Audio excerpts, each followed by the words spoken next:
D'habitude, quand je commence le cours, je vous dis si vous avez quelque chose à retenir de mon cours, c'est ce slide-là et le slide suivant. Et vous aurez au moins l'essentiel sur ce qu'il faut connaître et comment un peu c'est structuré sur la procédure fiscale.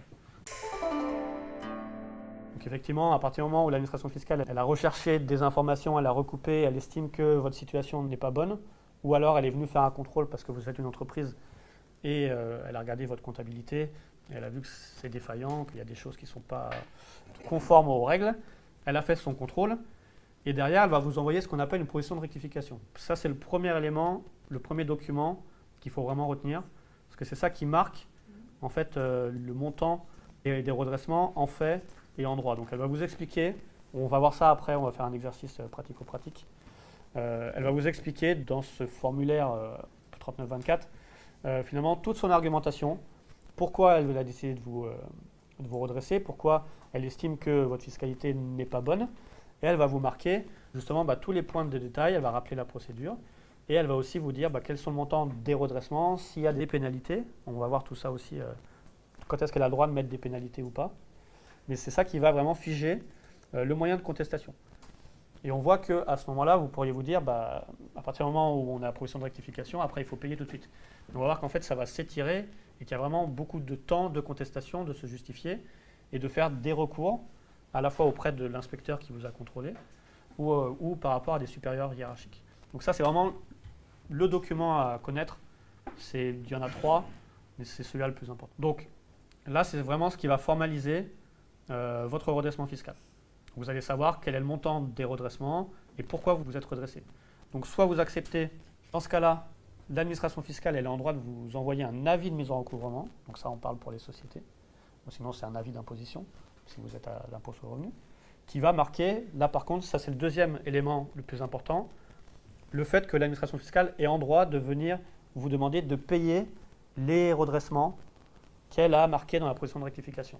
Donc vous avez étape 1, elle vous contrôle, elle va matérialiser les résultats du contrôle par cette proposition de rectification, formulaire 3924.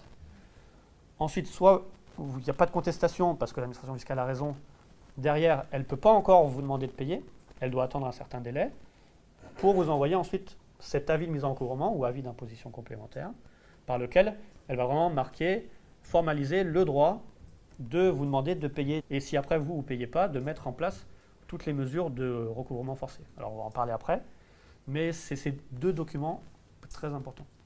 Ensuite, bien sûr, vous avez le droit de contester. On est dans la procédure contradictoire, donc vous pouvez apporter des justificatifs. Peut-être que vous avez manqué de temps et d'éléments suffisants lorsqu'on vous a posé des demandes de justification, lorsqu'on vous a posé des questions sur votre fiscalité, et que vous avez maintenant, donc vous pouvez répondre à la proposition de rectification.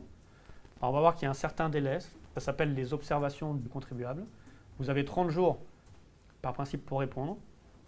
À partir du moment où vous recevez cette proposition de rectification, vous pouvez demander un délai de 30 jours supplémentaire, c'est ce qui se fait à peu près tout le temps, pour justement avoir plus de temps de construire votre argumentation, plus de temps de préparer votre réponse. Derrière, l'administration fiscale, elle va vous répondre.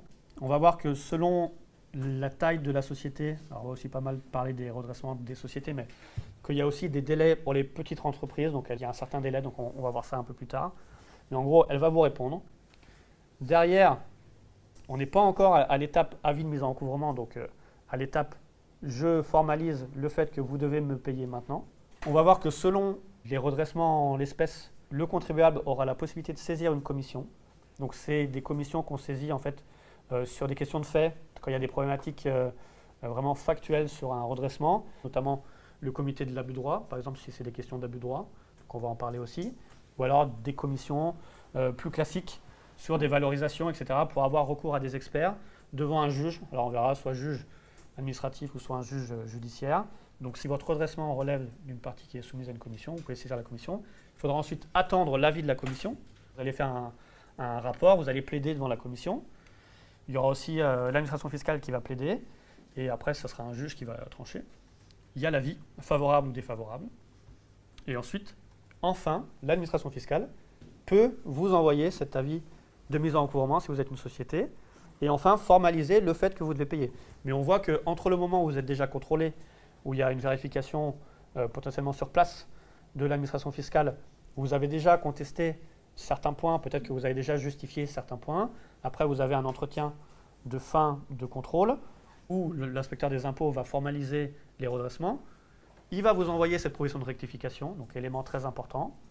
Là, vous aurez vraiment formalisé ce en quoi l'administration fiscale estime que votre fiscalité n'est pas bonne. Et derrière, si vous souhaitez contester, là, vous avez déjà le temps qu'ils envoient la proposition de rectification. Après, là, il n'y a pas vraiment de délai. Si vous voulez saisir une commission, vous allez repartir encore. Et ensuite, enfin, l'avis de mise en recouvrement. Voilà. Et là, c'est l'administration fiscale qui dit « Maintenant, vous devez nous payer tel montant ». Voilà. On va voir qu'on n'a pas terminé sur la procédure, que là, on pourrait se dire « Bon, bah, maintenant, on doit payer », mais en fait, on a encore plein de recours et plein de temps encore dans la procédure pour contester. Mais on va passer dans la partie contentieuse. Là, on est partie contrôle et pré-contentieux.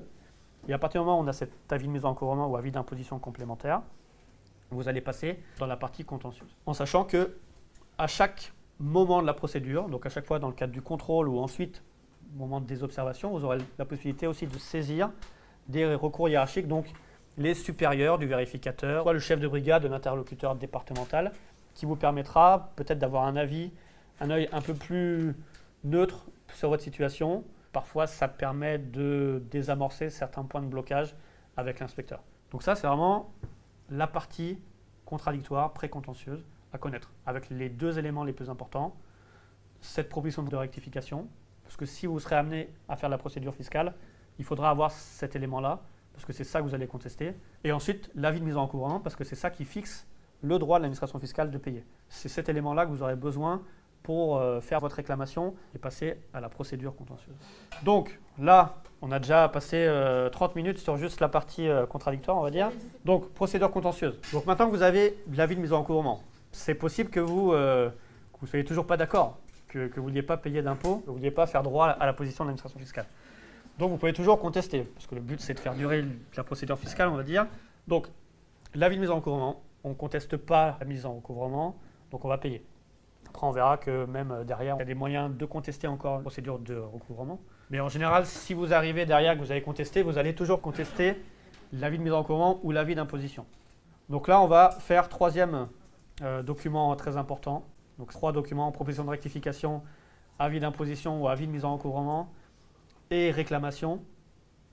C'est ce qui va vous permettre, avant d'aller devant le juge, de contester encore une fois votre position. Une fois que vous avez cet avis de mise en recouvrement, vous n'êtes pas d'accord encore avec la position de l'administration fiscale, vous avez saisi les recours hiérarchiques, vous avez saisi la commission, ça ne vous va pas, vous êtes sûr que vous allez gagner devant le juge, et bien vous ne pouvez pas aller encore devant le juge. Il faut encore faire ce qu'on appelle cette réclamation. Donc, troisième élément le plus important, c'est ces 3 documents à retenir, qui vous permettent de contester encore une fois votre position, mais devant l'administration fiscale. Alors, proposition de rectification, avis de mise en recouvrement ou avis d'imposition, parce que c'est ça qui marque le montant à payer. Et ensuite, réclamation, le fait de savoir que même avant d'aller devant le juge, il faut encore repasser encore une fois par l'administration fiscale. Mais vous êtes obligé de faire cette réclamation préalable, toujours devant l'administration fiscale. Donc là aussi, il y a certains délais. L'administration fiscale, elle a en gros 6 mois pour vous répondre. Donc vous voyez encore qu'on prend du temps. Là. On étire vraiment juste en contestant et en utilisant juste la procédure normale. L'administration fiscale, par principe, elle a 6 mois pour vous répondre. Sinon, c'est un rejet implicite. Donc c'est-à-dire qu'à partir de 6 mois, vous pouvez aller devant le juge, mais c'est possible qu'elle vous réponde au bout de 8 mois ou 9 mois. Et en général, elle vous répond avant 6 mois. Et vous aurez la réponse. Soit elle accepte une partie, soit elle rejette tout, soit elle accepte tout. Et si elle accepte qu'une partie, ou si elle rejette tout, ben vous allez enfin pouvoir aller devant le juge. Vous aurez 2 mois pour faire une requête devant le juge. Et c'est là où je vous pose la question de est-ce que vous savez justement quels sont les juges, enfin quel est le juge de l'impôt et devant quel juge on peut aller. En fait, il y a le juge administratif et le juge judiciaire. Après, à savoir pour quel impôt, est-ce que vous savez un peu Et juge administratif, donc tribunal administratif, cour administratif d'appel et après conseil d'État, c'est les impôts les plus classiques, impôt sur le revenu, impôt sur les sociétés. Tribunal judiciaire, enfin juge judiciaire, c'est tout ce qui est en matière d'impôt sur la fortune immobilière, droit d'enregistrement. Voilà. Mais tout ce qui est TVA, impôt sur les sociétés, impôt sur le revenu, c'est tribunal administratif. Et ensuite, vous avez le juge judiciaire pour ce qui est impôt sur la fortune immobilière, droit d'enregistrement. Après, il y a d'autres juges aussi. Oui. Donc, je reviens sur ma question. Est-ce que, à votre avis, à part le juge administratif et le juge judiciaire, dans les affaires un peu de ce qu'on peut entendre, est-ce qu'il n'y a pas d'autres juges de l'impôt?